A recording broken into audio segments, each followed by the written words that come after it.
Hey guys, welcome back to the Kool-Aid Podcast. Welcome back to another video. Welcome back to another latest news video. But guys, before we get started on the video and we talk about the latest news regarding Gavi, and then we also talk about what will Barcelona be doing now regarding Gavi's injury. Make sure to follow me on all of my social media platforms. Everything is posted down below in the description. So if you guys can go check me out and follow me over there, that way you guys can stay up to date with everything that we do in the channel. Go over there and follow us. And if you want to hear, our longer formatted videos, just go on Spotify, our podcasts, our challenge videos, our debate videos, our longer formatted videos. They are going to be there. But guys, let's get straight into the video and let's talk about Gavi because yesterday, as basically it was reported throughout in the entirety of social media, Gavi has picked up and he has torn his ACL, and as well, like the meniscus in his right knee has been affected. He's picked up a major injury, which will be keeping him from, I would say, if something miraculously happens, he would come back 6 months. But realistically, we're looking at for Gavi to be out for the entire for like a whole year. So anywhere between 6 to 10 months. But when you're being realistic, it could be more than that because he is going to be having surgery very soon.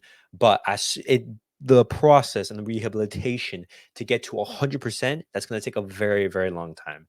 And and this message right here: be strong, Gavi. Everyone with Gavi. Throughout the entire social medias, from rebel fans such as Carvajal, Joselu from Real Madrid to the Spanish national team, everyone has been sending messages in support of Gavi, and this is exactly what he needs right now because just as much as football right now is a physical sport, it's also mental because having such a big injury at such a young age, especially when you're playing so well, it's gonna be a hit. And just like how we prioritize the physical health of the players, we also need to prioritize the mental health of them because he's gonna be going through a tough time. But guys, let's talk about what Barcelona will be doing now regarding Gavi because Gavi is such a key piece of Xavi's system, and he is now going to be out for the foreseeable future. Just he's gone for the rest of the season. He's not going to play. He's going to miss the Euros. He's going to miss the Olympic Games. So Barcelona, what are they going to do in order to basically reinforce the squad? Well, guys, we do know that in La Liga, if a player he gets injured and the injury is over 4 months, the team can sign a player to basically fill in Gavi's spot. However, the thing is, it cannot exceed more than 80% of Gavi's salary. And so Barcelona, they're looking for options. And when we look at this, the original plan for Barcelona was to bring in Vitor Roque and a midfield. But let's talk about this first. Gavi's injury could change Barcelona's transfer plans. The priority for January was to bring in Vitor Roque, but now they have to also think about the midfield situation. This is reported by Fabrizio Romano. So what options do you have? Well, you ask like, hey, what money? First of all, what money can we get in order to basically bring in a player? Well, because Gavi was injured during the international break, FIFA will have to compensate Barcelona with basically 21,000 euros for each day that Gavi will be out for since he got injured while on international duty. Payment will begin 28 days after the player got injured and could last for a year maximum. This is reported by Mundo Deportivo. And roughly, when you look at the entirety of like a year, you're looking roughly around 4 to 5 million euros. Barcelona, we would much rather have Gavi. Barcelona wanted to have Gavi throughout the entirety of the season rather than these 4 to 5 million euros, guys, because Gavi he offers so much more than that little amount of money. But what can Barcelona do with that money? Well, Barcelona could try to negotiate a loan deal with Atletico Paranaense to sign Vitor Roque in January in case they can't register him as a permanent signing. If that happens, he would permanently join Barcelona in the summer. Now, when I first read this, I was a little bit confused because I was like, how can you bring in a player that's already ours on a loan deal? But it would be that it would be technically a loan deal. He would come in January, but then he wouldn't be going back to Paranaense. He would be immediately in the summer. He would become our own, and then from there on, he would be a Barcelona player. But that's just like a term legality, and just like on how Barcelona could bring Vitor Roque, because we do know that the number one priority in the January transfer window was originally going to bring in this absolute beast of a striker, and to reinforce our attack. We definitely needed Vitor Roque, but now with that Gavi injury, Barcelona's plans, they have changed a little bit. But looking at like what options, like specifically what options can Barcelona do, and what midfielders can we bring? Uh, Giovanni Lo Celso, Tottenham midfielder Giovanni Lo Celso is back on the agenda at Barcelona for the January transfer window. He was already an option in the summer because Xavi and his coaching staff liked him a lot, but in the end he stayed. His profile fits as a replacement for Gavi. Now, guys, you guys know that I'm a huge fan of Giovanni Lo Celso. He's absolutely been brilliant for the Argentine national team, and he is a player who excites me. And as that tweet says, he has the profile of Gavi. He is that sort of like that attacking midfielder who can cover ground, who is very technically gifted, who offers defensive solidity. Right there, I was stuttering, but he is an option. My guess is that we would be signing him alone, something like that, because otherwise we wouldn't be able to like afford the big bucks. Because Tottenham would be asking for a lot of money to sign him permanently. We would only be getting him on loan. That would most likely be what, maybe 6 to 8 months, something like that. But what happens at Barcelona? They do not want to be looking outside. They want to be looking in within. Well, La Liga allows a club to sign a player in terms of long-term injuries, but in principle, the sports management at Barcelona will be considering looking for players in the academy, such as Fermin Lopez, who now with the injury of Gavi, he's going to have much more minutes. And on top of that, guys, Fermin Lopez is a player who's already been playing a couple games of football. He's been a mainstay in the first team, and he's been playing a couple key games. He did play El Clasico, he did play in the Champions League.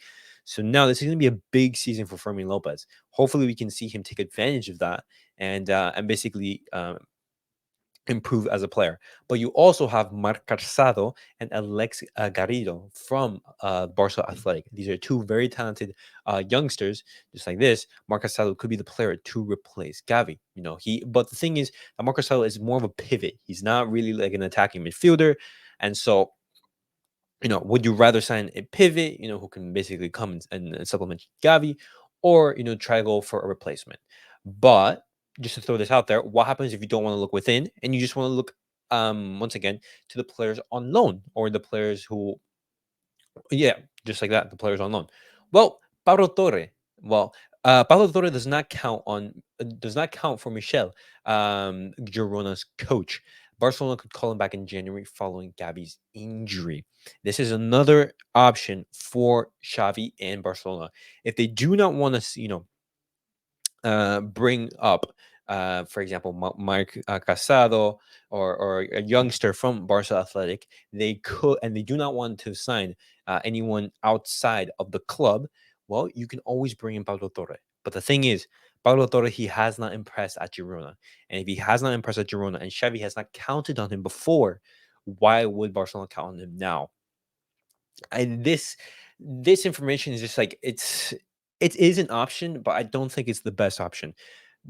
My option, the best option right now will be first bring in Vitor Roque. No matter the situation, you want to bring him in, and then worry about that midfield because in the midfield, I would say we do have options. Barcelona Athletic, you have youngsters coming up, you have depth in that area, and I'm a little bit iffy about this. About that option. But guys, now talking about Gavi and his injury, we do know that he's going to be out, and since the his ACL was torn and his meniscus did get injured, there are some worries regarding Gavi's future as a player. And I did mention this yesterday, just very briefly. What happens if he becomes, like, for example, an Ansu Fati? Because Ansu Fati, he absolutely exploded onto the scene. He had an amazing start, but that injury in the 2021-22 season, that absolutely just like ruined him. And it was really bad. And so will he come back the same? Well, I'm just throwing this as like a bit of positive news. The last time Barcelona's number 6 had an ACL tear was in 2025 No, in 2005, 2006 season, when Xavi was injured at the end of 2005. Even so, Barcelona won the Champions League that season. Well, I'm not going to say that Barcelona will win the Champions League, but I'm just saying, like, hey guys, there are bad examples where a player tears his ACL and he comes in a worse day. But at the same time, there are instances where a player, he gets injured, he has such a big injury, and he is able to come back. Hopefully, Gavi is able to recover and bounce back stronger than ever, and that's the main key. Now that Gavi is out of the team, we want him to be fully recovered and just forget about football and just getting healthy, and that should be the main priority for Gavi. But guys, let me know your thoughts on everything that we have discussed. What do you guys make of Gavi's injury once again? He's going to be out for a very long time, most likely a year, taking into the account, just like the surgery, the rehabilitation, the getting back to fitness, the match sharpness, everything is going to take a very long time. And then, guys, what do you guys think that Barcelona should do? Do you guys think that Barcelona should bring Vitor Roque to reinforce that attack and not worry about the midfield? Or would you guys, Barcelona, or would you like Barcelona to, bring up a youngster to basically fill Gavi, or would you like for Paulo Torre to come back in, or for Barcelona to look outside? But guys, thank you guys all for watching. Thank you guys for tuning in into this video. And as always, guys, remember to like, subscribe, and comment. And I'll see you guys all in the next video. Peace out.